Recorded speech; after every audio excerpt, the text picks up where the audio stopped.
Assalamualaikum warahmatullahi wabarakatuh. Perkenalkan, nama saya Wijinia Aulia Aryani. Saya NIM 18010404011.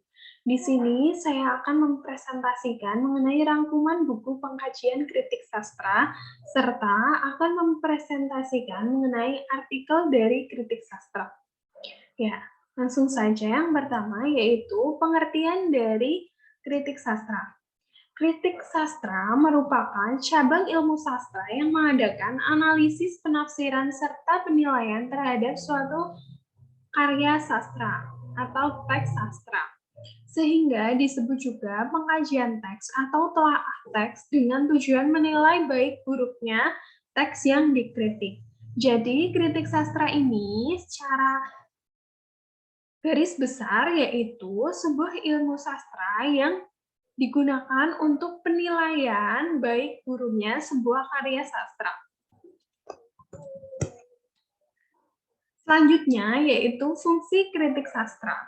Menurut Pradoko tahun 1967 halaman 11 menyatakan bahwa kritik sastra mempunyai 3 fungsi. Fungsi yang pertama bagi perkembangan sastra, yang kedua bagi penerangan masyarakat, yang ketiga bagi ilmu sastra sendiri. Saya akan menjelaskan secara detail mengenai masing-masing fungsi ini. Ya, jadi bagi perkembangan sastra, fungsi kritik sastra yaitu untuk pembanding agar penilaian kritik sastra itu semakin meningkat. Jadi, dengan adanya pembanding sastra dapat memiliki nilai sastra yang tinggi. Nah, fungsi yang kedua yaitu bagi penerangan masyarakat. Di sini, kritik sastra berperan sebagai mediator antara pembaca dan karya sastra. Kritik sastra sebagai media untuk membangkitkan emosi yang baik terhadap karya-karya pengarang tertentu. Jadi, kritik sastra dijadikan sebagai media antara pembaca dengan karya sastra. Melalui kritik sastra, pembaca dapat mengungkapkan kritikan dari apabila mereka membaca sebuah karya sastra. Dapat diungkapkan melalui kritik sastra tersebut. Nah, yang ketiga yaitu bagi ilmu sastra. Manfaat atau fungsi kritik sastra bagi ilmu sastra yaitu dapat menguraikan unsur-unsur karya sastra berdasarkan teori sastra. Nah, dari ketiga fungsi ini, poin nomor 2 merupakan ada kaitannya dengan artikel yang akan saya tampilkan. Berikut saya akan tampilkan sebuah artikel dengan judul Kritik Norma Agama dalam Puisi Tempat yang Dirahasiakan karya Ahmad Sultoni.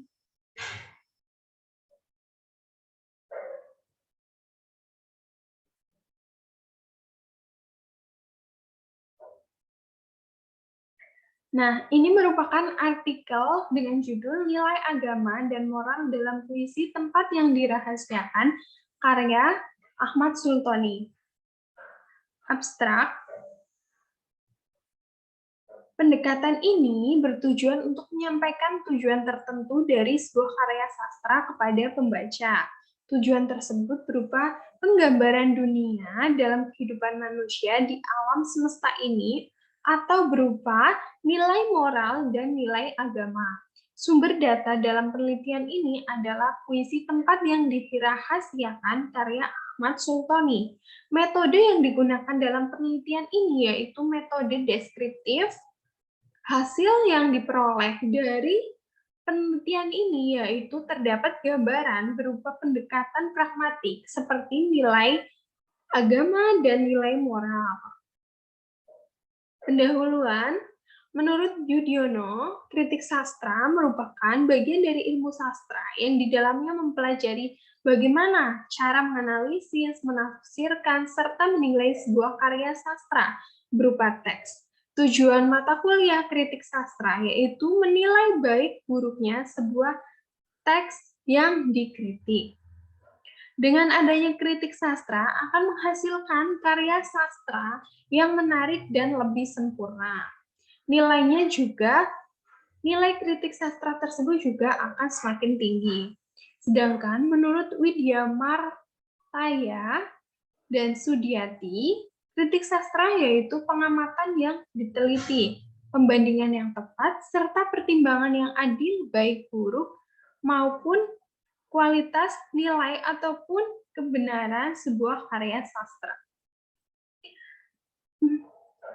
Abram mengemukakan bahwa pendekatan dalam kritik sastra sangat bermacam-macam. Pendekatan tersebut berorientasi pada 4 macam, yaitu kritik sastra mimetik, kritik sastra ekspresif, kritik sastra pragmatik, dan kritik sastra objektif. Pada artikel ini menggunakan pendekatan kritik sastra pragmatik karena menginformasikan sekaligus memberikan pelajaran mengenai suatu kepada pembaca.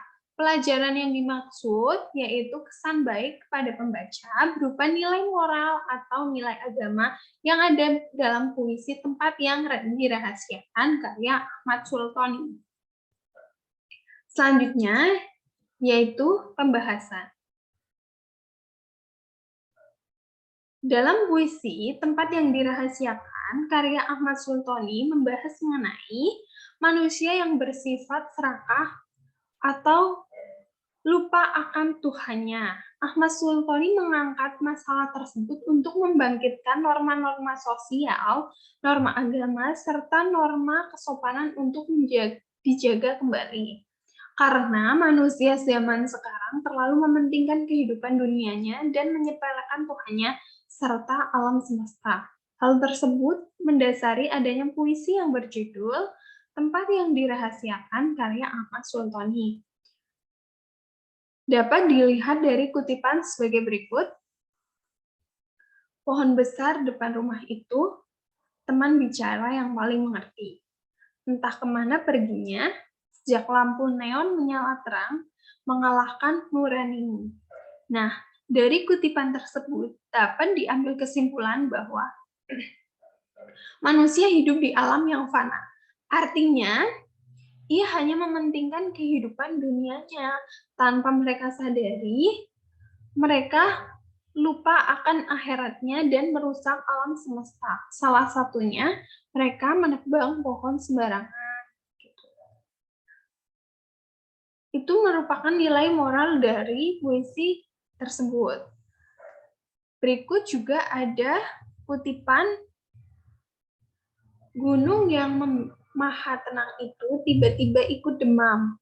Ia muntah darah api, bumi yang ibu maha tenang itu tak disangka turut panik atau marah. Jelasnya, guncangan berkali terjadi. Nah, dari kutipan tersebut dapat diambil kesimpulan bahwa adanya bencana alam itu mengingatkan manusia serta membangkitkan manusia atas tingkah terhadap alam yang mereka rusak. Allah menegur manusia untuk ingat kembali kepada Sang Pencipta. Hal tersebut juga mengingatkan manusia untuk lebih dekat kepada Allah Subhanahu wa Ta'ala, Sang Pencipta segalanya.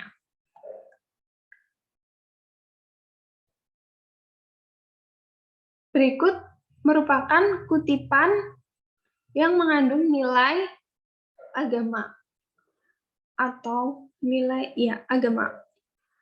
Ya Tuhan semesta alam, telah kami katamkan dunia ini. Dari kutipan tersebut dapat diambil kesimpulan bahwa sang penulis pasrah atas apa yang telah terjadi dan menyerahkannya kepada Allah Subhanahu wa Ta'ala, Sang Pencipta segalanya. Nah, dari puisi ini dapat diambil kesimpulan bahwa puisi yang dirahasiakan karya Ahmad Sultan ini mengandung kesimpulan sebaik-baiknya manusia adalah manusia yang bermanfaat. Jangan merusak alam semesta, serta sebagai umat muslim, yang memiliki pendidikan, sebaiknya kita lebih mencintai akhirat dan jangan terkecoh terhadap duniawi. Karena manusia yang memiliki sifat serakah itu dibenci oleh Sang Pencipta. Sehingga manusia yang memiliki sifat serakah ini menimbulkan banyak kericuhan di dunia. Misalnya, apabila banyak yang menebang pohon, terjadi bencana alam atau masalah sosial lainnya.